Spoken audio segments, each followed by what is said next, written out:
Assalamualaikum warahmatullahi wabarakatuh. Alhamdulillahirabbil alamin. Assalatu wassalamu ala asyrafil anbiya'i wal mursalin sayyidina Muhammad wa ala alihi washabihi ajma'in, amma ba'du.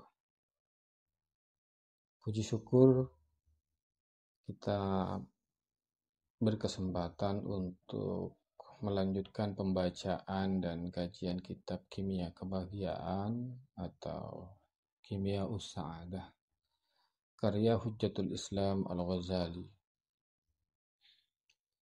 yang sebelumnya beliau telah menjelaskan tentang bahwa seluruh manusia tanpa terkecuali dia pasti memiliki khatirul mustaqim wa bayanul haq. Artinya setiap manusia pasti punya hati kecil, bahasa kita itu pasti punya hati yang lurus dan kecintaan atau kerinduan kepada kebenaran. Walaupun nanti berlahan, lambat laun, hati yang lurus dan kecintaan kepada kebenaran ini ternodai oleh kepentingan-kepentingan indrawi. Sehingga hati yang lurus ini, yang sesungguhnya merupakan bagian dari alamul malakut, kemudian tertutupi oleh kepentingan-kepentingan duniawi, sehingga membuat manusia itu menyimpang dari khatirul mustaqim atau hati yang lurus ini, kemudian menyimpang dari kecintaan akan kebenaran. Nah, selanjutnya kita akan lanjutkan faslun, inilah fasal wala tadhunnunna, dan sungguh jangan pernah menduga, jangan pernah menyangka, kata Al-Ghazali, anna hadhihi taqatah, bahwa kekuatan ini, kekuatan yang tadi yang saya ceritakan itu, hati ini, tamfatihu bin naum, tamfatihu terbuka at-taqah bin naum, sebab tidur, wal mauti faqat, atau sebab mati saja. Jadi jangan pernah menduga, kata Al-Ghazali, bahwa kekuatan hati ini akan tersingkap ketika manusia itu tidur atau mati. Bal, tetapi tamfatihu terbuka atau kekuatan atau daya ini biliyaqadatih, sebab atau dengan cara sadar. Jadi Al-Ghazali meyakinkan kita bahwa alamul malakut ini bisa tersingkap, bisa tersingkap ketika manusia itu sadar, tidak hanya ketika tidur atau ketika nanti sudah mati. Dengan syarat liman, bagi orang akhlas, yang ikhlas, man al-jihadah, dengan jihad, warriyadah, dan latihan. Dengan syarat seseorang itu melakukan jihad dan riyadah, latihan. Jihad itu artinya usaha yang keras, yang sungguh-sungguh, dan latihan terus-menerus. Wa takhallasa, dan mampu membebaskan man min yadi syahwati, dari cengkraman syahwat, wal ghadabi, dan amarah. Yang kedua, manusia itu selain jihad dan latihan, dia harus bisa melepaskan diri dari cengkraman syahwat dan amarah. Itu cara yang kedua. Dan yang ketiga, wal akhlaqul qabihati, wal akhlaqil qabihati, dan akhlak yang tercela, menghindari akhlak tercela. Wal a'malir radhi'ati, dan perbuatan-perbuatan yang rendah, yang hina. Jadi satu, dia harus berjihad, kemudian melakukan latihan-latihan, kemudian yang kedua membebaskan diri dari syahwat dan amarah, cengkraman atau kendali syahwat dan amarah. Kemudian yang ketiga harus menghindari akhlak yang tercela dan perbuatan-perbuatan yang hina. Jadi tiga ini kuncinya, kata Al-Ghazali, jika seseorang ingin bisa membuka alamul malakut dengan cara sadar. Faidza jalasah, apabila duduk, man ya fi makanin khalin di tempat yang sunyi, wa attala tariqal hawas, wa attala dan mengistirahatkan, meliburkan man tariqal hawas kepada jalan indera, wa fataha ainal batin, wa fataha dan membuka man ainal batin kepada mata batin, wa sama'ahu dan pendengaran batin, wa ja'alal qalba, wa ja'ala dan menjadikan man al qalba kepada hati fi munasabati alamil malakut, di dalam munasib atau frekuensi alam malakut, ya, menyetel hati ke alam malakut. Wa qala daiman, wa qala dan berkata man daiman senantiasa Allah Allah Allah itu biqalbihi dengan hatinya, duna lisanihi bukan dengan lisannya. Kenapa bukan dengan lisan? Kata Al-Ghazali ya tadi, karena lisan itu hawas, lisan itu adalah indera. Maka zikirnya itu bil qalbi.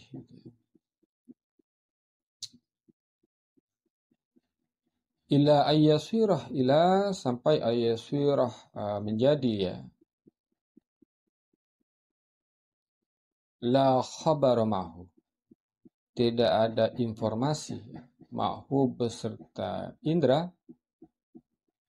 ma'hu beserta man min nafsihi dari dirinya man, wala minal alamih dan juga dari alam, sehingga tidak ada informasi apapun yang sampai ke orang tersebut yang melalui indra dan melalui melalui indra ya.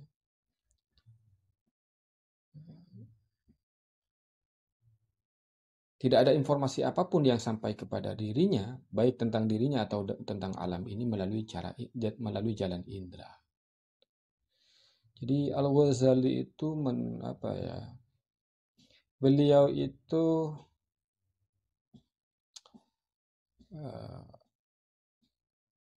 mendeskripsikan metode sederhana ini. Ketika kita duduk di tempat yang sunyi, kemudian mengistirahatkan seluruh aktivitas indera, kemudian kita buka mata batin dan pendengaran batin, kemudian menyetel hati kepada frekuensi alam malakut, dan tidak ada yang dilakukan hati itu kecuali senantiasa berzikir Allah Allah itu. Hati yang berzikir, bukan lisan. Sehingga pada tahap bahwa tidak ada informasi apapun yang sampai kepada kita kecuali tidak ada yang sampai kepada kita yang melalui jalan indrawi, jalan indra. Waya baqa dan tetap ya. La yara tidak melihat man atau orang syai'an kepada sesuatu illallah kecuali Allah Subhanahu wa taala, kecuali Allah Subhanahu wa taala yang selalu dilihat, yang terus-menerus dipandang itu adalah Allah Subhanahu wa taala. Ini merupakan kegaiban sufistik ya. Sebagaimana ini di catatan kaki dijelaskan wa ya kama araf al-Jurjani fi ta'rif, Imam al-Jurjani di fi ta'rifat, di dalam kitab at-ta'rifat Imam al-Jurjani menjelaskan bahwa keajaiban hati itu tentang ilmu. Keajaiban hati itu karena dia akan mengetahui hal-hal yang bukan melalui metode indera.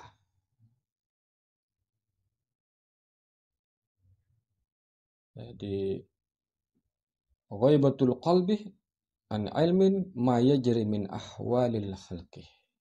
Ya, ilmu itu tidak melalui alam nyata, alam realitas. Bal min ahwali nafsihi, tetapi melalui situasi dirinya, situasi psikologis dirinya.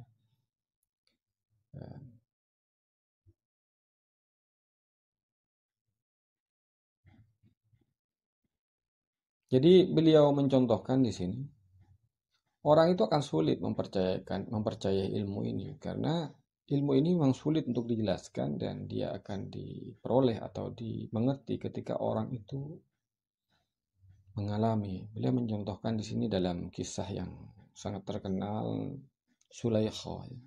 Ketika dia tergila-gila kepada Nabi Yusuf alaihissalam.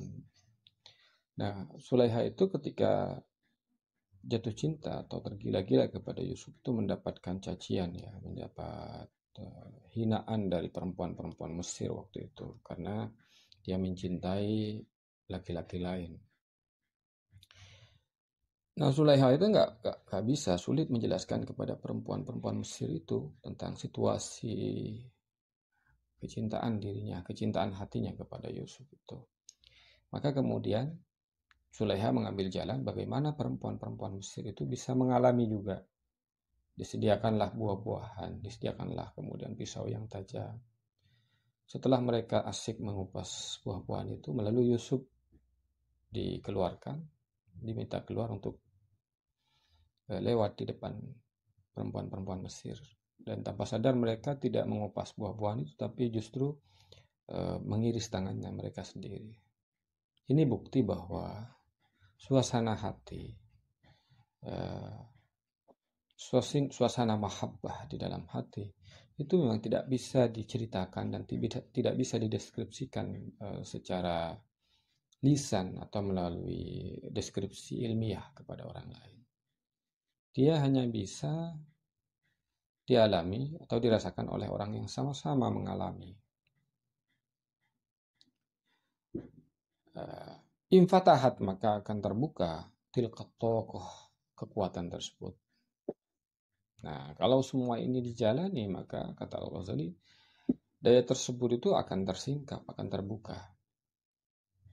Wa abasara, dan melihat orang fil yaqdatih, dalam kondisi sadar, alladzi, kepada suatu, yubasiru, yang melihat, manhu, kepada alladzi fin naumi, ketika tidur.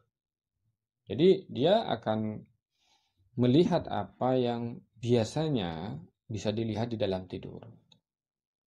Fadadhuru, maka akan nampak lahu, kepada man arwahul malaikah, ruh malaikat, wal anbiya, dan para nabi. Waswarul hasanatih, dan citra-citra yang indah, gambar-gambar yang indah, bentuk-bentuk yang indah, al-jamilati, yang indah, yang bentuk-bentuk yang baik, yang indah, al-jalilah, yang agung. Nah, oleh karena itu kemudian para sufi itu lebih banyak menggunakan puisi, ya, daripada logika di dalam mendeskripsikan atau menggambarkan pengalaman batin mereka. Jadi para sufi itu sangat akrab dengan sastra, dengan puisi dan sebagainya, daripada mereka menggunakan bahasa logis, bahasa sehari-hari. Kenapa? Karena ini masalah zauq, masalah rasa, masalah keindahan. Jadi fatadharu lahu arwahul malaikah wal anbiya'i wassuwaril hasanatil jamilatil jalilah. Wa in kasyafah, dan tersingkap, lahu, bagi man, malakutus samawati, kerajaan-kerajaan langit, ya, wal ardih, dan bumi. Kerajaan langit dan kerajaan bumi akan tersingkap dengan metode tersebut. Wara'a, dan melihat orang tersebut, ma, kepada suatu, la yumkin, yang tidak mungkin, syarhuhu, menjelaskannya, wala wasfuhu, dan memberikan sifat atau mendeskripsikan. Ya. Jadi orang dalam kondisi yang demikian itu, dia tidak mungkin bisa menjelaskan dan mendeskripsikan apa yang dia alami kepada orang lain. Nah, dalam kondisi seperti itu, jalan satu-satunya adalah dia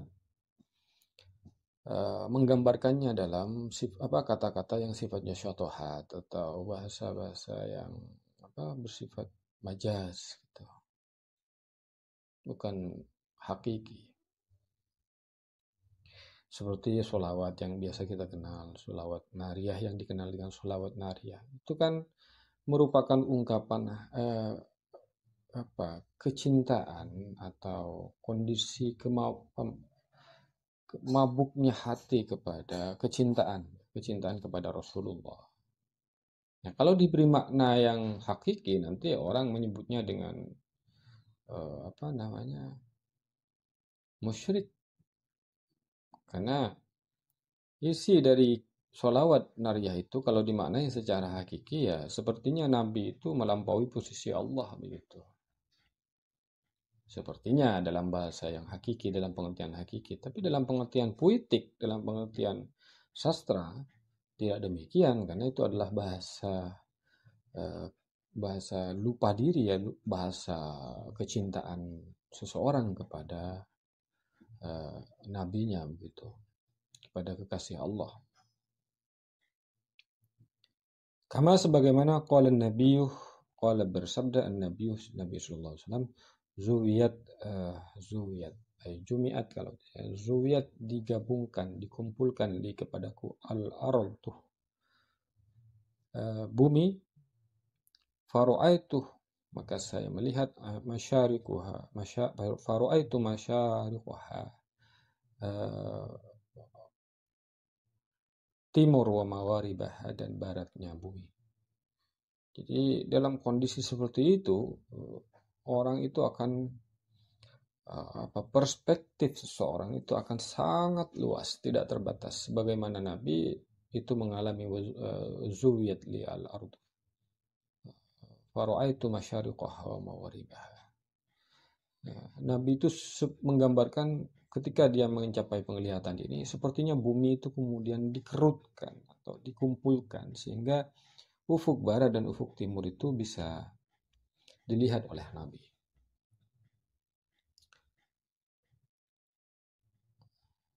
Jumi'at wa qubidat di sini.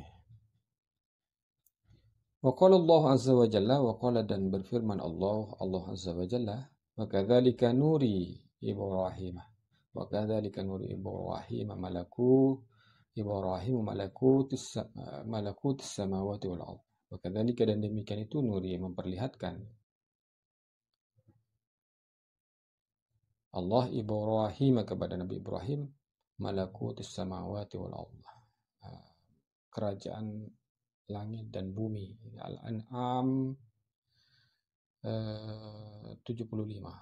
Jadi sebagaimana Nabi Muhammad, Nabi Ibrahim, dia memiliki visi yang luar biasa.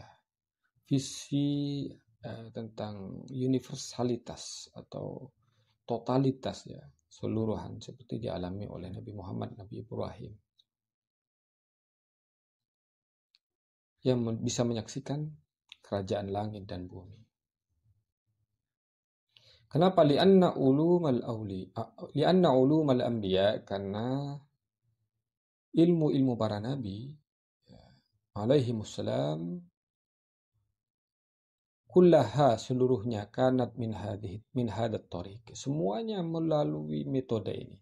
Ilmu para nabi itu, kata Al-Ghazali, melalui metode ini, bukan metode hawas, bukan metode indra, jadi melalui metode hati.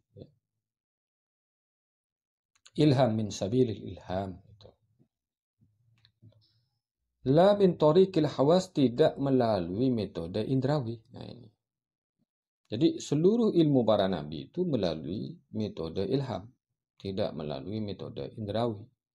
Kama qala Allah subhanahu wa ta'ala, kama sebagaimana qala berfirman Allah subhanahu wa ta'ala, wadhkur isma rabbaka wa tabattal ilaihi tabtila. Wadhkur isma, maka sebutlah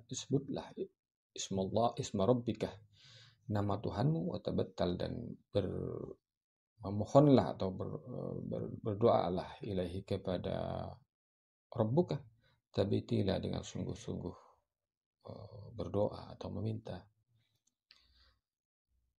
Maknahu artinya al-inqita', terputus an kulli syai'in, dari segala sesuatu. Jadi memutuskan diri dari segala sesuatu. Wa tadhhirul qalbi, dan membersihkan hati, min kulli syai'in, dari segala sesuatu. Wal ibtihal, dan berdoa meminta ilaihi, kepada Allah Subhanahu wa taala, bil kulliyati, dengan cara doa universal. Makanya kemudian para sufi itu tidak berdoa dalam pengertian kita yang biasa sehari-hari, yang sifatnya permintaan untuk memenuhi kebutuhan. Tidak. Nabi itu tidak meminta apa yang diinginkan, tetapi apa yang dibutuhkan.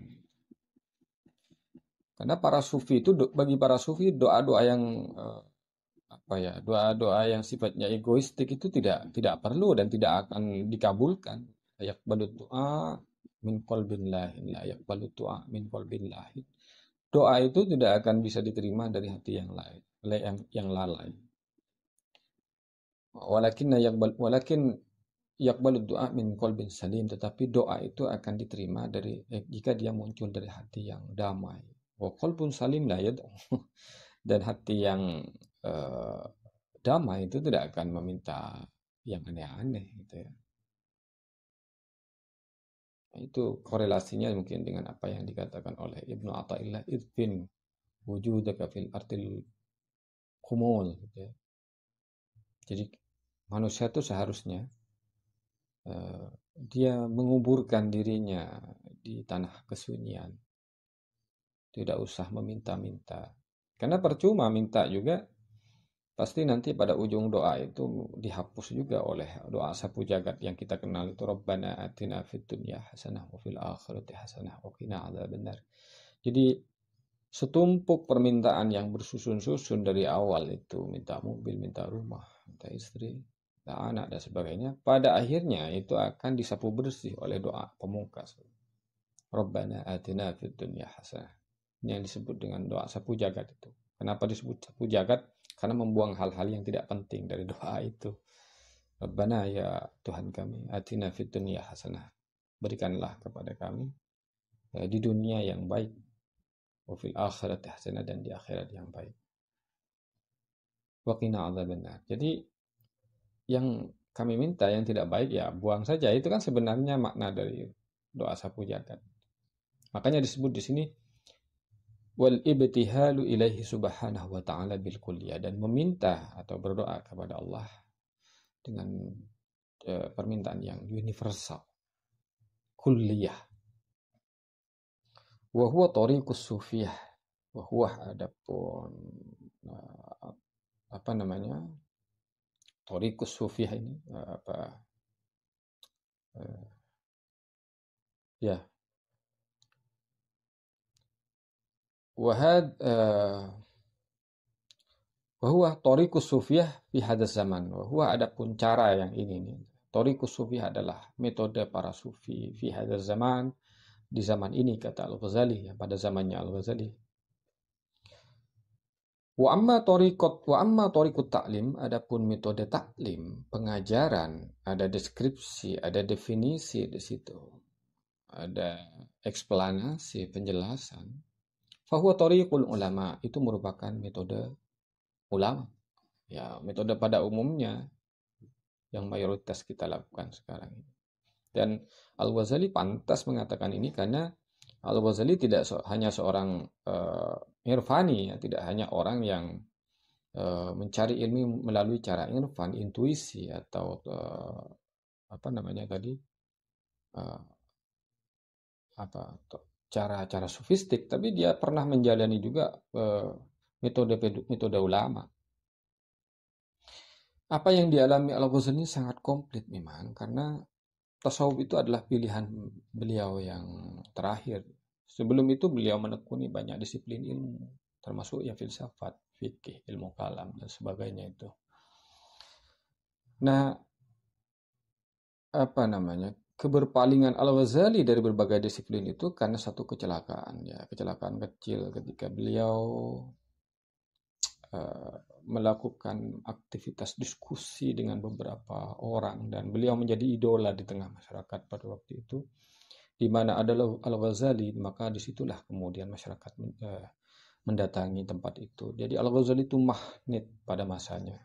Al-Ghazali itu menjadi magnet, orang yang sangat menjadi daya tarik, ya, artis ilmiah beliau itu, artis keilmuan, di mana ada Al-Ghazali di situ. Karena Al-Ghazali itu pasti memenangkan diskusi dengan siapapun yang beliau hadapi. Nah, suatu saat kemudian di suatu tempat Al-Ghazali itu banyak menjelaskan tentang banyak ilmu, kemudian melakukan debat dengan orang lain. Beliau punya adik namanya Ahmad bin Muhammad Al-Ghazali. Al-Ghazali sendiri namanya Muhammad bin Muhammad Al-Ghazali. Ya. Jadi adiknya ini tidak menekuni ilmu thoriqul ulama. Adiknya ini tidak menekuni thoriqut ta'lim yang biasa dilakukan oleh Al-Ghazali sepanjang sebelumnya gitu ya. Jadi Al-Ghazali itu kan seorang dosen, bahkan beliau katanya seorang rektor lah kalau sekarang, pimpinan madrasah atau perguruan tinggi. Jadi aktivitas intelektual itu biasa, berdiskusi, berdebat dengan orang lain itu biasa. Dan Al-Ghazali sejauh itu selalu memenangkan. Beliau jago dalam hal itu.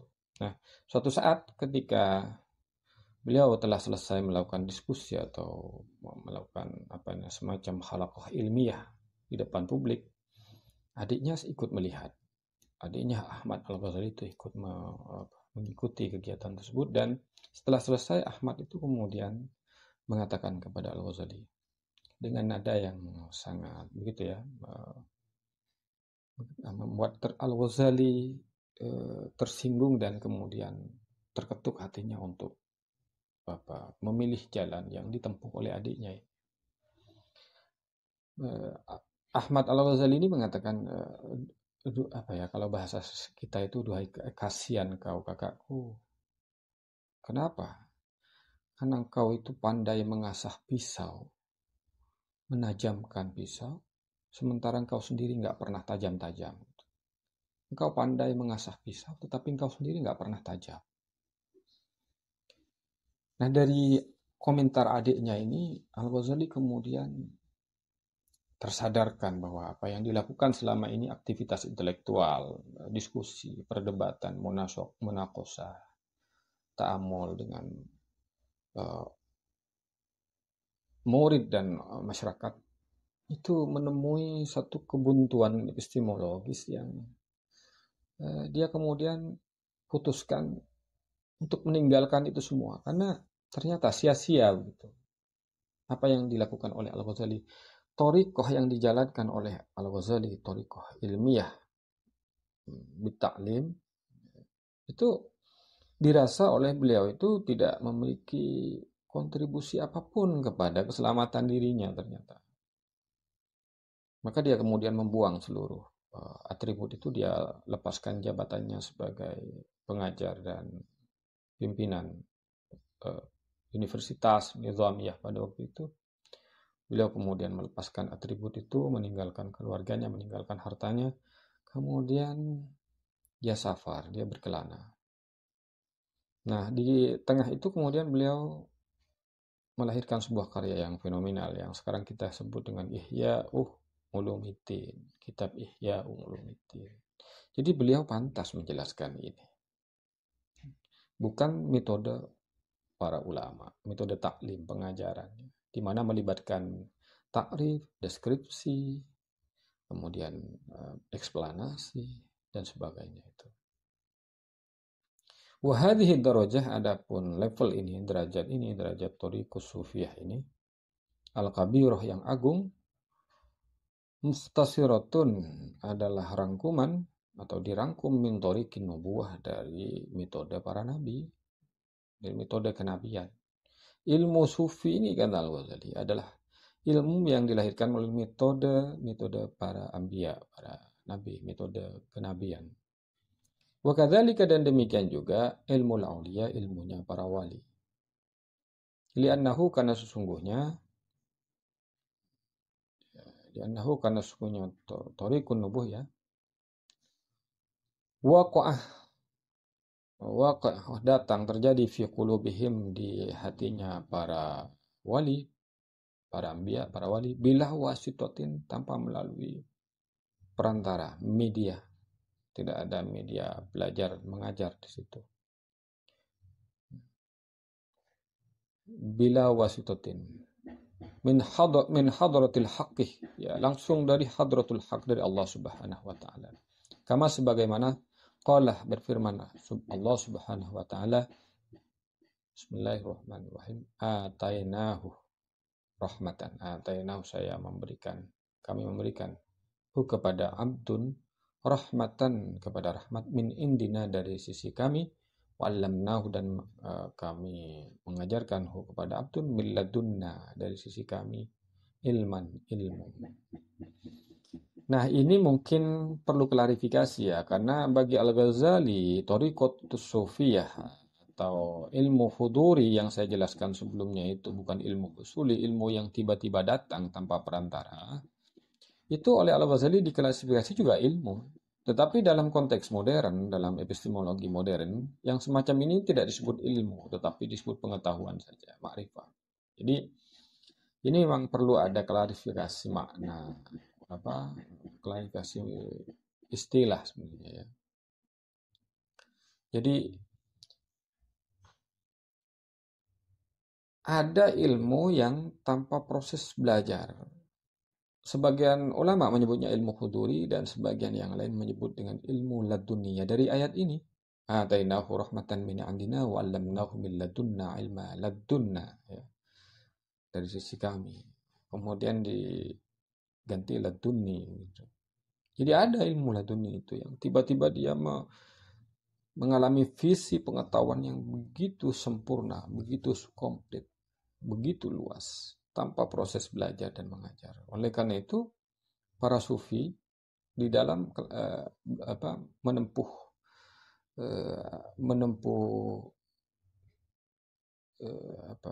metode untuk mendekatkan diri kepada Allah itu bukan metode belajar, bukan metode taklim. Wa hadhihi thariqatu, hadapun metode ini la tufhamu, tidak bisa dimengerti illa bitajribah, kecuali mengalami. Nah, ini harus mengalami, tidak bisa dengan teori, tidak bisa dengan deskripsi, eksplanasi dan sebagainya. Jadi harus mengalami sendiri, kata Al-Ghazali. Tidak bisa dengan penggambaran apa yang dialami. Oleh karena itu, seorang mursyid itu pekerjaannya bukan mengajarkan, bukan mendeskripsikan apa yang telah dicapainya, tetapi dia membimbing muridnya untuk istiqomah sehingga mencapai apa yang dia rasakan itu. Bukan mengetahui isi kepalanya, bukan, tapi yang dia rasakan di dalam hatinya. Wa illam tahsil, dan jika lam tahsil tidak dihasilkan, thariqah itu ya, bidzauq, dengan rasa, lam tahsil bittaklil, maka tidak akan diperoleh bitaklim, dengan cara pengajaran ya. Kalau dzauq saja tidak bisa diperoleh, apalagi dengan cara taklim. Jadi ilmu semacam ini kenapa sulit dan dalam konteks historis selalu terlemahkan ketika berhadapan dengan ilmu syariah yang sifatnya deskriptif, eksplanatif dan sebagainya itu. Ya karena ilmu ini memang tidak bisa melakukan pembelaan diri, dia merupakan ilmu yang diam, yang sunyi, karena mengandalkan pengalaman, bukan pengetahuan, bukan ilmu. Jadi ini metodenya memang dzauq ya, rasa, menggembleng rasa, bukan menggembleng akal, bukan. Wal adalah mempercayai, membenarkan biha dengan hatta, sehingga la tuhram, tidak ditutup ya, tidak sa'adatihim, cahaya kebahagiaan mereka, para nabi, para aulia, para sufi. Jadi kata Al-Ghazali, mending Mending lebih baik percaya, tasdik saja. Tasdik itu artinya damai, mengiyakan saja. Karena memang ini hal yang sulit ya. Orang yang mengalami sekalipun akan sulit mendeskripsikan kepada orang yang tidak mengalami. Wahwa adapun syia'us keajaiban hati. Wa man lam yubsir, barang siapa yang tidak melihat, lam yusaddiq, maka dia tidak akan bisa membenarkan, sulit mempercayai. Kama qala subhanahu wa ta'ala, sebagaimana berfirman Allah subhanahu wa ta'ala, bal bahkan kadzabu, mereka mendustakan bima, dengan suatu lam yuhitu, yang tidak mereka kuasai, bi ilmihi. Lam yuhitu bi ilmihi, yang mereka tidak ketahui. Walamma ya'tihim ta'wilah, dan apa yang tidak mereka mampu, yang tidak ada pada mereka takwilah, tidak mereka bisa artikan, tidak bisa mereka takwilkan. Surat Yunus 39. Wa qawluhu wa idza lam yahtadu bihi, wa idza lam yahtadu, dan apabila lam yahtadu, mereka tidak dapat petunjuk, bihi, dengan Al-Quran, fasayaquluna hadza ifkun qadim, fasayaquluna, maka mereka akan berkata, hadza ifkun qadim, ini kebohongan kuno, ini cerita lama yang tidak ada artinya. Begitu. Orang yang belum mengalami akan selalu mengatakan seperti itu, kata Al-Ghazali. Faslun, wallahu a'lam bissawab. Semoga ini bermanfaat terutama kepada diri saya sendiri. Wallahul muwaffiq ila aqwamit thoriq.